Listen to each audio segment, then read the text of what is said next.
Olá, seja muito bem-vindo, muito bem-vinda a mais um episódio aqui no canal Conta Pra Mim.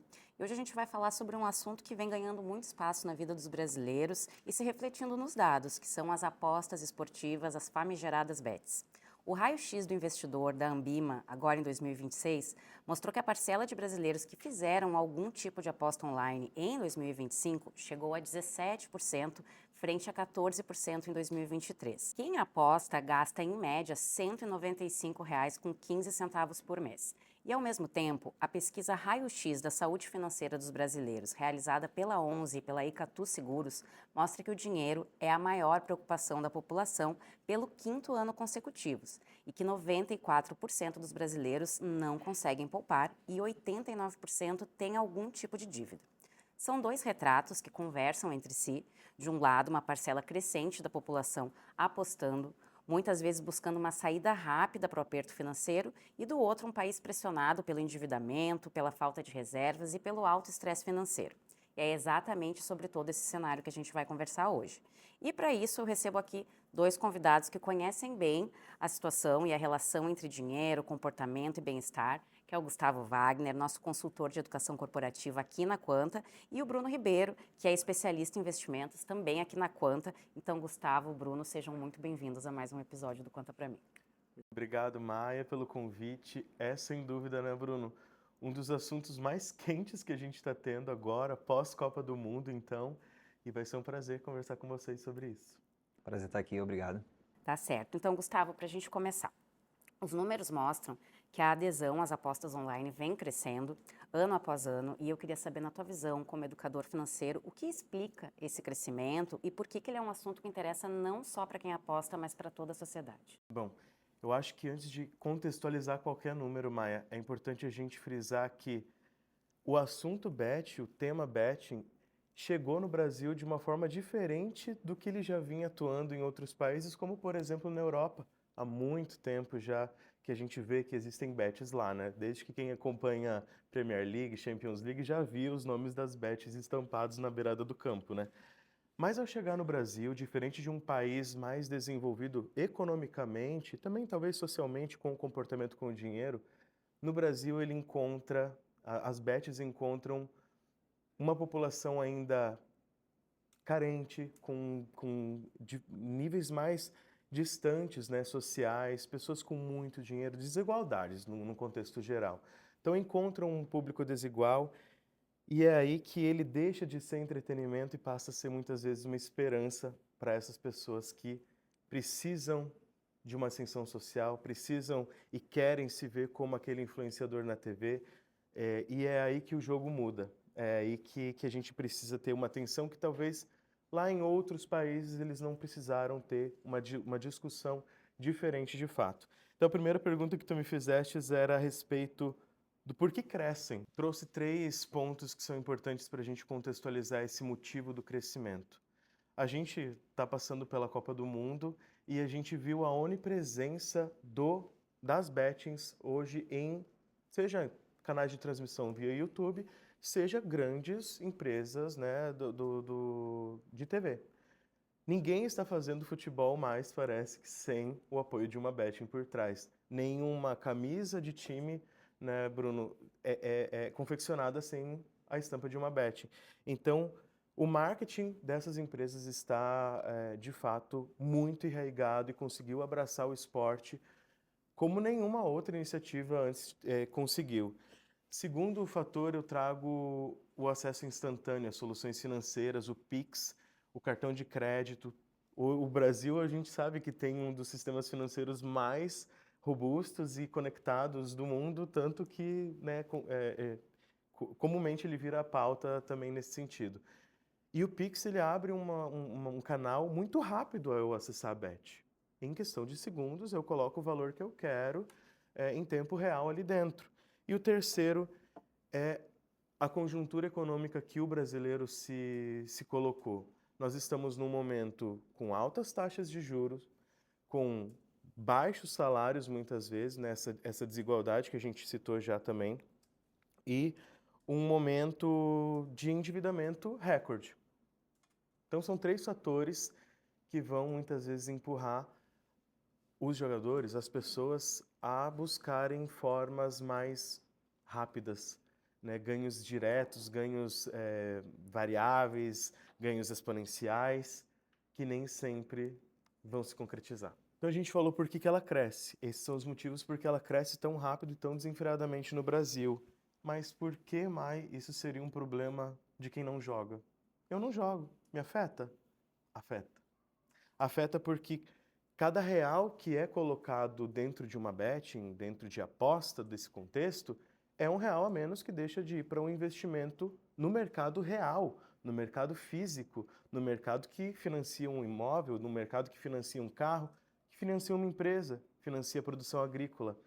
Então é isso que acontece. A gente, segundo os números do Ministério da Fazenda, é algo em torno de 38 bilhões que estão deixando de ir para um mercado de investimentos e indo para essas casas de apostas. São 38 bilhões que estão deixando de financiar a agricultura, que estão deixando de financiar empresas, gerar empregos.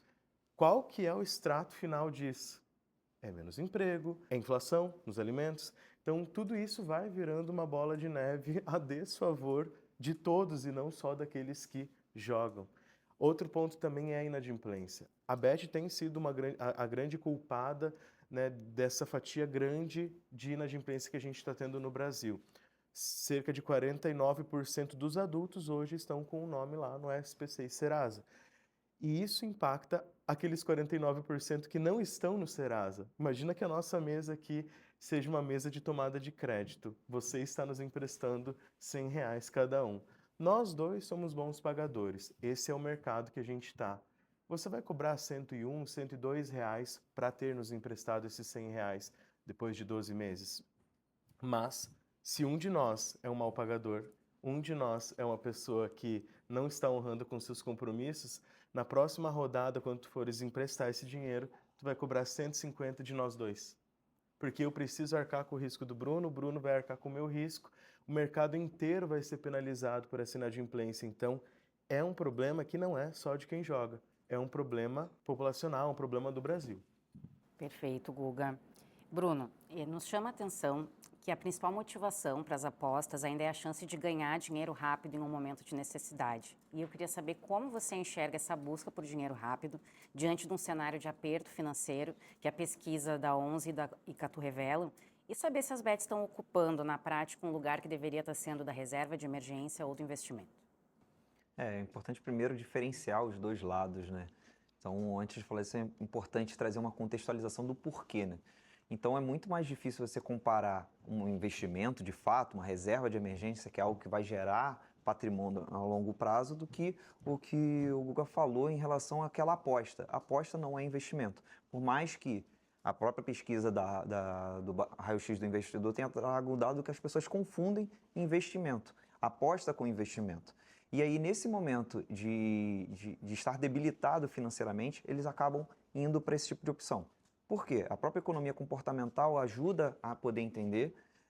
A teoria do prospecto, ela vai dizer que a pessoa ela tem maior propensão a risco justamente no momento em que ela não deveria tomar aquele risco, ou seja, quando ela está endividada. Por quê? A chance que ela tem de ganhar, ou seja, de voltar ao seu valor zero, ela vai apostando. Essa é a falácia do jogador. Ela vai perdendo dinheiro e quanto mais ela aposta, ela tende a voltar. O que a economia racional, o que o modelo racional vai justamente dizer o contrário. Que não, se você está endividado, obviamente, você tomaria menos risco. E isso você pode aumentar para outras esferas, mas a gente se concentra aqui no âmbito da aposta. Por outro lado, tem também a questão de como é que eu vou pensar em me comunicar dessa forma. A questão da fricção, em que o Gustavo falou, é importantíssima, porque se eu for falar sobre educação financeira, se eu for falar sobre planejamento financeiro, sobre ele juntar dinheiro ao longo do tempo, isso demora, isso requer disciplina. E aí existe um conceito chamado desconto hiperbólico, que é quando você tem essa dificuldade de pensar, essa dissonância cognitiva de pensar no meu benefício futuro. A Bet, ela está ali em um tempo inteiro, em tempo real, é o meu time do coração, a seleção do meu coração, o que eu estou torcendo, é o futebol no meu celular, eu posso apostar. Agora, se eu tiver que abrir o aplicativo do meu banco para pensar quanto eu vou gastar para poder economizar, para poder colocar para uma reserva de emergência, é um outro mecanismo. Então, são situações diferentes, por mais que o comportamento da população brasileira, segundo esses estudos, tem demonstrado ao contrário. Então, é importante diferenciar que a reserva é um patrimônio, é algo voltado para a construção ao longo do tempo. Enquanto a aposta, ela já começa no primeiro dia com valor negativo, porque a casa de aposta sempre vai ter um percentual. Gustavo, os dados também mostram um perfil bem definido de quem desenvolve uma relação mais problemática com as apostas e tem essa tendência, né? Que é uma população jovem, geração Z, millennials e muito concentrados na classe C. E esse também é praticamente o mesmo perfil do maior contingente de pessoas que está entrando no mercado de trabalho, né? Então eu te pergunto o que tipo de alerta esse cenário deveria acender nas empresas e para quem pensa em ações ou soluções de educação financeira dentro das empresas. Maia, já seria um problemão saber que a gente está passando por tudo isso, mesmo que essa estratificação fosse uniforme ou afetasse só os mais velhos, aqueles que já estão prestes a se aposentar. Mas quando a gente abre essa pesquisa e vê que o principal consumidor de apostas está justamente nessa geração Z, a gente percebe que, poxa, esse problema existe e é um problema que ainda vai perpetuar porque essas pessoas estão entrando agora no mercado de trabalho. Então, como que a gente vai lidar com uma pessoa que ainda tem 30, 40 anos de carreira pela frente? A gente precisa pensar nisso porque é a nova geração. São os meus novos contratados dentro da minha empresa, né? Então, as empresas precisam lidar com uma nova realidade de demandas. Essa pessoa vai trabalhar de que forma? Como que isso vai afetar o meu turnover? Como que isso vai afetar o meu presenteísmo, que é também um problema, acho que mais do que as pessoas que não trabalham, que pedem atestados em demasia, mas e essas que estão vindo trabalhar, mas não estão ali? Estão com a cabeça perdida lá na dívida, estão com a cabeça perdida dentro de toda essa dificuldade, dessa compulsão. Essa é uma dificuldade que as empresas vão precisar se adaptar. Como? As, o marketing está educando essas pessoas todo dia. Quando elas ligam a TV, assistem um jogo, quando elas acessam um site, abrem o YouTube, todos os dias elas estão sendo educadas, estão sendo incentivadas a fazer, a apostar. E as empresas precisam tomar uma posição também quanto a isso. Elas precisam educar esse trabalhador. A gente comentou agora há pouco sobre a NR01, que preza pelo bem-estar psicossocial dos colaboradores. É um tema muito presente, é um tema pertinente que a gente vai precisar, de fato, olhar mais. Somado a isso que tu está falando, os dados da Ambima, Guga, eles falam que os apostadores problemáticos são aqueles que menos conseguem economizar, os que mais estão sem reserva e os que menos investem. Então, o impacto disso, ele ultrapassa também as barreiras da empresa. E hoje a empresa vai ter que se preocupar muito mais com uma jornada muito mais completa desse colaborador em relação à sua vida financeira, né? Bruno, a pesquisa da 11 da Ecatu mostra um Brasil já bastante endividado, como já há bastante tempo o cartão de crédito no topo dessa lista, né? E eu queria saber como é que você vê essa combinação entre dívida cara, ausência de reserva e o apelo de uma aposta que promete dinheiro fácil. E tudo isso no mesmo momento, né? Esse autoendividamento, bet para tudo que é canto. E se existe um caminho responsável para quem já se encontra nessa situação de endividamento, vício, enfim. Tentar trazer pela perspectiva atual, né, em que você tem essa divulgação maçante, essa publicidade maçante em relação às bets, e você também tem um cenário de juros elevadíssimos. Hoje o Brasil ele tem o maior juros real do planeta Terra. Então você tem 2 dígitos, mais de 10% de juros real, e nesse sentido você tem o cartão de crédito como um mecanismo de rolagem de dívida. Então você tem dois produtos atuando justamente como uma tempestade econômica, né? A gente estava comentando em off sobre esse termo, em que você tem a taxa de juros para fazer a rolagem do cartão de crédito, você tem a BET, como eu falei no início, como um mecanismo justamente de valor negativo, ou seja, você sempre sabe que você vai perder. A premissa principal da BET é essa, então você atua com os dois lados. E aí, por que isso também, pela ótica comportamental, acaba atuando? Porque no cérebro humano acaba funcionando, segundo as finanças comportamentais, como uma contabilidade mental. Então você tem o seu salário, você tem os seus gastos, você pode separar o dinheiro da dívida, para você pagar a sua dívida, e o dinheiro da aposta, como se fosse um lazer. Só que é tudo do mesmo dinheiro, tudo vem do seu salário, tudo vem do seu patrimônio, ele vai sendo corroído ao longo do tempo. Então, para responder a última pergunta, acho que o mecanismo principal é essa identificação. Então, lógico, se tem nesse cenário hipotético de juros altos, eu tenho já uma dívida contratada, eu estou endividado, o primeiro ponto não é tentar solucionar, não, e agora eu vou investir. Não, é primeiro solucionar o seu problema. Seu problema é dívida. Então, identificar qual é a dívida. E não é o de maior valor, é a maior taxa de juros. Porque essa de maior taxa de juros, o dinheiro vai crescendo ao longo do tempo para você pagar. A de montante, não. Então, é importante identificar qual é a maior dívida no sentido de taxa de juros. Depois, o que você pode fazer em relação à negociação, essa taxa de juros, a planejamento. Segundo ponto, não imaginar que a BET é uma solução para esse tipo de problema, aquilo que a gente estava conversando no início, de solução para tentar apagar esse endividamento, esse problema que tem, até porque não é como um conselho moral, é um conselho aritmético, é matemático. Essa conta não vai fechar. E, obviamente, procurar educação financeira, procurar consultores que ofereçam um acompanhamento qualitativo para justamente poder entender e separar exatamente quais são as contas para você poder montar um planejamento financeiro até chegar à reserva de emergência. Porque a maioria das pessoas vão buscar a solução pronta.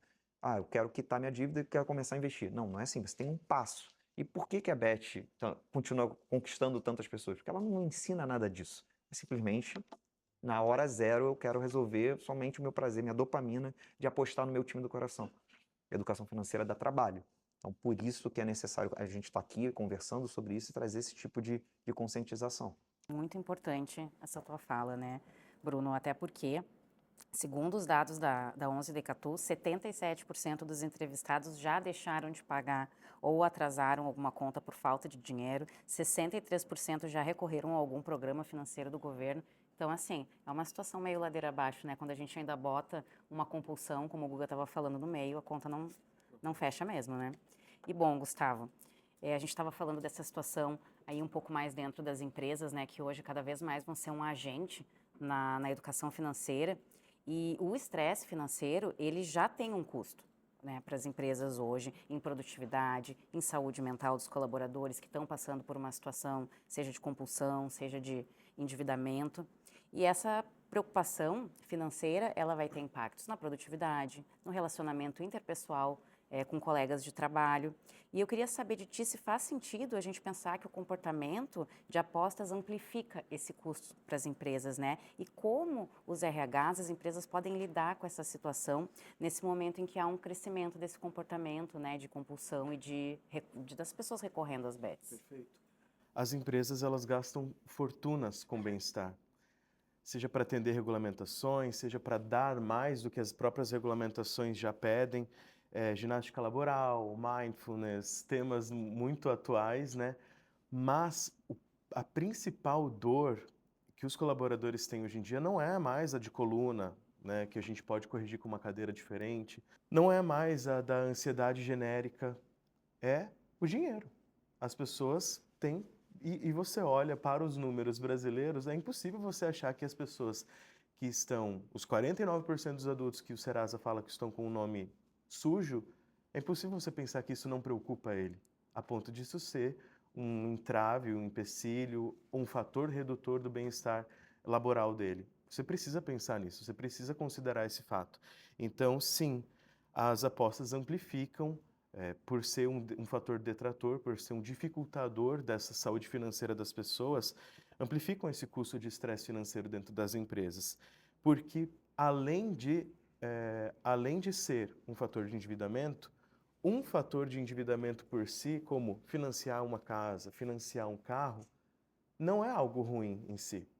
A pessoa estava em busca de algo maior, em busca de morar num lugar melhor, de andar com um carro melhor. Mas revela outro lado, que é a compulsão. A pessoa se endivida por uma compulsão. E ao entrar com esse fator de compulsão, vai sensibilizar em outros pontos, né, dentro do comportamento, dentro da produtividade dessa pessoa na empresa. O que as empresas podem fazer? O meu TCC na pós-graduação foi justamente sobre uma ferramenta capaz de apoiar empresas, era um projeto, né, um projeto de aplicativo que pudesse fazer com que as empresas dessem incentivos, né. Obviamente está muito longe de se realizar, mas a minha ideia era justamente de fazer com que a empresa desse incentivo. Pô, a pessoa saiu do Serasa, a pessoa parou de jogar, conseguiu, né, dar um escanteio na ludopatia, a pessoa conseguiu quitar uma dívida que estava há muito tempo aberta, a pessoa conseguiu investir os primeiros R$ 1.000. São esses pequenos começos que devem ser valorizados, e a gente ainda não está com o meu projeto, o meu projeto, por exemplo, ainda não saiu do papel, mas ele traduz um pouquinho do que a gente deve valorizar na vida dos nossos colaboradores. São esses pequenos começos, esses nudges, esses incentivos, esses empurrões que a gente deve dar a eles num bom caminho, né, nas boas práticas. Então, a gente precisa nomear esse problema sem tabu, a gente precisa falar sobre ludopatia, sobre as dificuldades de acertar as contas, o problema do avestruz de olhar para o nosso extrato do cartão, ver que não está fácil de pagar e enterrar a nossa cabeça a ponto de não querer nem olhar o que está sendo gasto, cara. Isso é a realidade de muitas pessoas. É não abrir a fatura para não se expor a um inconveniente. E isso a gente precisa falar dentro das empresas com os nossos colaboradores. Educação financeira, rede de apoio, tudo isso está nesse ecossistema, nesse ambiente que a gente, se não falarmos, se nós não falarmos, a gente vai continuar deixando o marketing bater, a necessidade dessas empresas com interesses escusos, interesses que não estão bem claros, chegar na vida do nosso colaborador, chegar na vida das pessoas. Complementando isso que o Guga estava trazendo, a gente tem um indicador aqui da pesquisa da 11 da Icatu, que a gente está referenciando aqui no podcast, que são 4 horas por semana comprometidas com preocupações financeiras por parte dos trabalhadores, né? E isso totaliza 24 dias por ano que esse colaborador está pensando nos seus problemas financeiros, está deixando de ter a sua produtividade total, e isso gera um impacto enorme para as empresas, né? Então, está aí a necessidade de ter soluções, de pensar em educação financeira e olhar para esse tema de uma forma sensível, como ele realmente merece, né? É importante destacar que o afastamento por ludopatia, ou seja, o vício em jogos, cresceu absurdamente nos últimos 3 anos, mais de 2.000%, justamente trazendo impacto não só para a empresa, mas ele traz um impacto social como um todo, um impacto para o Estado, porque por mais que exista uma evolução de taxação das bets, somente 1% dessa taxação das bets vai para a saúde. Na hora de repartir isso que está sendo arrecadado, a arrecadação do Estado aumentou. Porém, quanto isso está sendo repassado para a saúde pública? Esse é um ponto de crítica também, esse é um ponto de reflexão, porque você tem o mecanismo do Estado tentando equilibrar o jogo, vamos falar assim, mas você ainda assim, o mecanismo ainda não está equânime para todo mundo. Você tem a BET, a gente está tentando falar aqui como um mecanismo de crítica em relação ao planejamento financeiro, mas também um mecanismo que a gente tem que trazer reflexão em relação à saúde pública, que hoje já é um problema de saúde pública. Com certeza, Bruno. E apesar desse cenário preocupante que a gente tem repercutido até aqui, a própria pesquisa da Icatu e da 11, ela mostra que grande parte dos brasileiros gostaria de ter mais orientação sobre dinheiro e que as empresas com benefícios financeiros, elas também ganham mais peso na hora de reter talentos. Então, na prática, Bruno, eu queria entender como a educação financeira e o acesso à orientação, elas podem funcionar como uma proteção real, como uma barreira, né, contra o endividamento e contra o apelo das apostas esportivas. É importante evidenciar o problema estrutural também. Mais de 50% das pessoas respondentes dessa pesquisa apontou que não tiveram nenhum tipo de educação financeira na educação básica.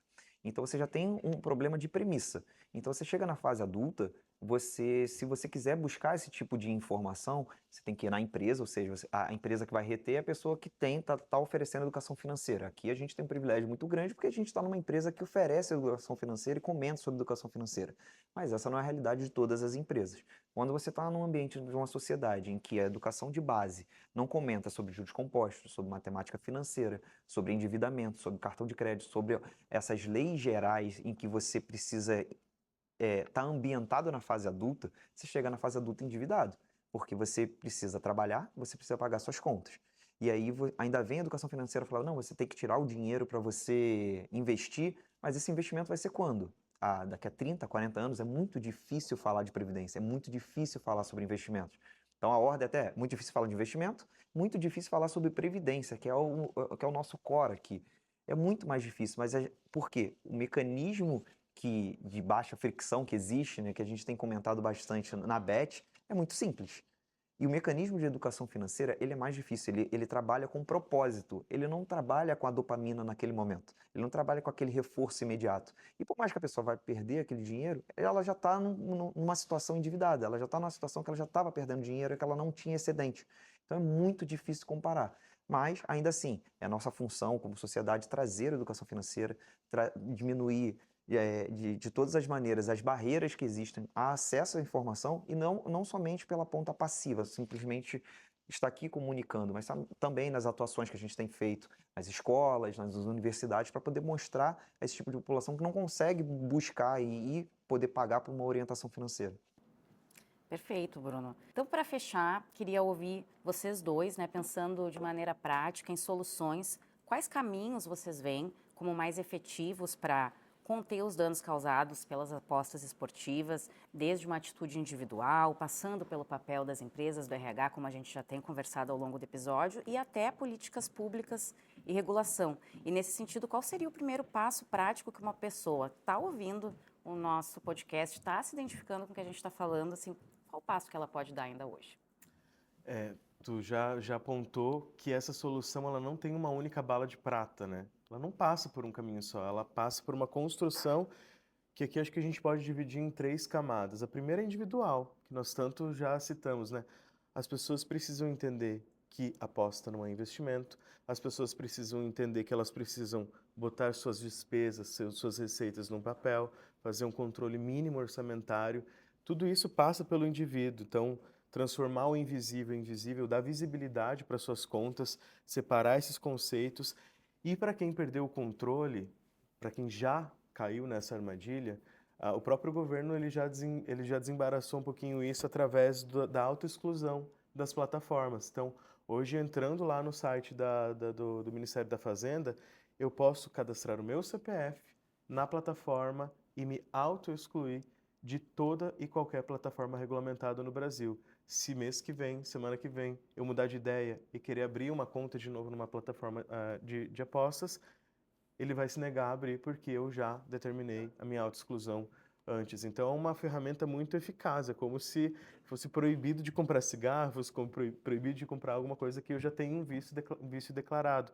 É um fator muito positivo e que, desde que foi aberto, já 900 mil pessoas se inscreveram nessa autoexclusão. Então esse seria, né, dessa camada individual. Mas aí a gente tem a camada das empresas, a camada da responsabilidade dos empregadores, né? Que é justamente essa, é a pessoa que coloca o dinheiro, é a pessoa que paga o teu holerite, e ela também tem uma responsabilidade em como você vai voltar amanhã para trabalhar, em o que você fez com esse holerite, você está usando bem o recurso que você está trabalhando aqui, entregando suas horas de trabalho. Ela tem uma responsabilidade social muito grande, e a gente já comentou sobre as mais importantes. A mais importante é criar canais para debater sobre a ludopatia, os gastos, as despesas pessoais, a organização financeira pessoal desses empregados e incentivar, contratar benefícios. Aqui dentro da Quanta a gente tem o Coprev, que é oferecido para empresas ofertarem aos seus colaboradores, mas a gente sabe, Bruno, como tu falou ali, só colocar uma solução financeira na mesa não é o suficiente se eu não levar a educação financeira. Eu já ouvi de empresas que já tiveram negociações com outras entidades de previdência que ofertaram até mesmo contraportes, né? Ou seja, colocavam contrapartidas, a pessoa coloca 100, a empresa mais 100. E ainda assim, as pessoas não faziam adesão ao plano. Por quê? Porque não entendiam, não tinha educação para entender que aquilo ali era o tigrinho garantido. Cara, eu estou colocando 100, ela coloca 100 para mim. É garantido 100% de rentabilidade no primeiro aporte. Então você precisa chegar não só com um produto, você precisa chegar com solução educacional junto. Aqui na Quanta a gente faz isso através da Aqua. A gente leva o produto Coprev para a empresa, mas também leva a Aqua como uma ferramenta de educação para que essas pessoas, antes de mais nada, entendam o conceito de previdência, entendam o conceito de educação financeira antes de escolher o valor de aporte. E a terceira camada é a camada de políticas públicas que está muito aquecida nos últimos dias, meses, aqui no Brasil. Eu vou ler aqui só para vocês o que eu separei, que é em relação a uma portaria que saiu sexta-feira. A gente pensou hoje é segunda, a gente está gravando isso numa segunda. Quinta-feira a gente pensou nesse tema e sexta-feira o Ministério da Fazenda e o Ministério da Justiça assinaram uma portaria que traz 3 pontos principais, que é um alerta de risco obrigatório em toda propaganda de apostas. Vou ler para vocês quão impactante que é para vocês já entenderem o nível de comprometimento que essas esferas já estão tendo com o assunto, que é, primeira, apostar faz você perder dinheiro. Segundo, apostar pode causar dependência. E terceiro, apostar não é investimento. Então é um recado claro que o Ministério da Fazenda, o Ministério da Justiça estão dando, né? Enfim, as esferas governamentais estão dando e entendendo a responsabilidade do governo, dos entes públicos em relação a isso. Esse foi o primeiro ponto, então, que é em relação ao alerta de riscos obrigatórios. O segundo fala sobre a proibição de narradores e comentaristas fazerem vendas de determinadas odds específicas. Essa aqui está pagando 3, essa aqui está pagando 2, que foi algo que a gente viu agora na Copa acontecer pela primeira vez, né, assim, de forma tão aberta e tão escancarada. Acontece que o ICL, um importante canal aí de notícias, mapeou 74 das odds que foram ali nomeadas, incentivadas durante as 2 primeiras partidas não, rodadas da Copa. Dessas 74 odds que foram incentivadas, 61% das apostas perderam. E outra forma como eles fizeram essa análise também foi através da criação de um jogador hipotético que fosse ali apostar cerca de R$ 1.000 nessas 74 odds recomendadas. Essa pessoa começa com R$ 1.000, Bruno, e ela vai investindo sempre 10% do residual. Então fiz uma aposta, perdi 10, vou agora investir R$ 99 e não mais R$ 100. Então essa pessoa sempre ia perpetuando essa aposta com o resultado, a partir do resultado anterior, em 10%. Ela chega ao fim com R$ 553 no bolso. Começou com 1.000, terminou com R$ 553, perdeu 45% do patrimônio dela. Então é aqui que mora o perigo, é aqui que mora, né, a dificuldade de a gente entender que existe uma demanda, existe um interesse que não é o mesmo interesse que você está tendo de se divertir e muito menos de ganhar dinheiro em cima disso. E o terceiro e último ponto que essa portaria trouxe é o veto aos influenciadores e celebridades para associar o jogo ao sucesso financeiro, ascensão social e ostentação. Eu acho que esses 3 pontos são cruciais para a gente tornar esse mercado de apostas, todo esse contexto brasileiro um pouco menos tendencioso e um pouco mais racional, né, para que as pessoas tenham consciência do que estão fazendo com o seu dinheiro. Você acha Eu desses acho que pontos? o Gustavo ele sintetizou muito bem, né? Passando por todas as esferas do individual ali, trazendo esse choque de realidade, você olhar o seu orçamento para observar a aposta, ou seja, o entretenimento aqui, a gente não pode também, a gente só está evidenciando aqui os fatos. Mas a aposta é um mecanismo de entretenimento que está ali, mas saber segregar isso do seu orçamento. Existe um orçamento, existe uma situação de dívida e a população brasileira endividada e com baixo tipo de educação financeira, isso é veneno. Então é importante a gente trazer esse tipo de notoriedade pela perspectiva individual, pela perspectiva das empresas, não somente para os seus colaboradores, como observação da NR01, pelos riscos psicossociais, mas também pela educação ativa. Pela educação ativa, pelas comissões SGs que existem nas instituições, justamente para poder levar esse tipo de educação financeira não somente para o seu público interno, para os seus colaboradores ou para os seus participantes, a gente falando aqui de um organismo de previdência, mas também para fora, para a sociedade em geral. Como é que você leva esse tipo de educação para fora?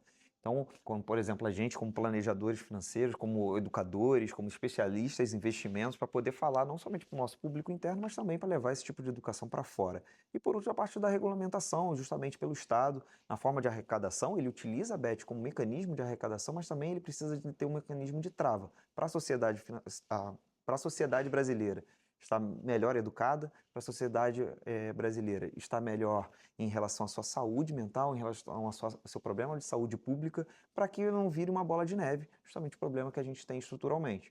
Mas, Bruno, tem um jeito de ganhar dinheiro com bet? Qual? Abrir uma casa. A casa sempre ganha. A casa sempre vai ganhar. E eu também, antes de encerrar, Mai, eu queria trazer um paralelo, vou tentar ser honesto, porque são dois itens distintos, mas o cigarro na década de 80, 90, foi um tema de bastante burburinho também. Pô, tirar a publicidade vai desestabilizar também, provavelmente, os times, as emissoras. Existia um mercado complexo de publicidade em volta do cigarro também. E a gente conseguiu mudar muito o comportamento dos jovens, dos adultos, dessa nova geração que cresceu sem uma publicidade tão pesada em relação ao tabagismo. Então, é o que a gente espera que aconteça, adotando essas boas práticas, regulando o mercado nesse sentido para o assunto de apostas. Perfeito, Gustavo, Bruno. Queria agradecer muito a presença de vocês. Esse tema é muito relevante e a gente vê que o debate está cada vez mais acalorado, mais acirrado, justamente pela necessidade de regulações, enfim. E eu queria saber se vocês têm algum recado final para deixar para quem está nos escutando, acompanhando o nosso episódio. Mai, foi um prazer participar dessa conversa. É um tema que de fato está ganhando bastante espaço e também ganhando nos meus estudos sempre um espaço a mais, porque é um momento muito interessante de você ver como o mercado funciona, como existem distintos interesses entre governo, em que quer arrecadar, em pessoas que querem crescer o seu patrimônio, querem evoluir, querem ter bem-estar social e financeiro. E como que se comporta a Quanta, né, uma entidade de previdência, como que se comporta uma empresa em meio a tudo isso. Então, é um tema muito interessante de ficar sempre de olho, antenado, para ver para onde cada um quer puxar a sua sardinha e aonde que, de fato, a gente precisa concentrar nossos esforços para ver bem-estar, para ver, né, evolução patrimonial, de bem-estar entre os nossos participantes ou a sociedade em geral. Primeiro agradecer o convite, para mim é uma honra estar aqui com vocês e dividir justamente esse conteúdo que eu gosto de estudar bastante também, é tema de pesquisa, e principalmente trazer visibilidade a esse tema, esse viés estrutural que a gente tem dessa desassociação de a pessoa estar endividada, desassociação da pessoa estar viciada no jogo, então procurar ajuda quanto isso, e trazendo pela ótica do investimento, né? Todo investimento tem um risco, mas aposta não é investimento. Isso é o que a gente tenta trazer aqui, porque, diferentemente, né, o investimento ele usa a matemática a favor, o seu risco ao seu favor, sempre com um viés positivo. E a aposta não, ela sempre vai ter o negativo, porque a casa sempre ganha no final. Tá certo, Bruno. Muito obrigada, gente. E se você se identificou com o que a gente está conversando aqui, o convite que fica é bastante simples. Busque entender melhor seu orçamento, busque entender suas dívidas e, principalmente, procure orientação. Inclusive, falando em orientação, já foi mencionado aqui no nosso episódio, a Academia Quanta de Educação Previdenciária. O QR Code está na tela, basta acessar, tem diversos conteúdos gratuitos para você aprender a fazer seu orçamento, aprender a investir no futuro. Então fica aqui o convite, corre lá e aproveite esses conteúdos. E se esse episódio fez sentido para você, comenta, compartilha e compartilha também com alguém que pode estar precisando ouvir essa conversa. Muito obrigada e até o próximo episódio.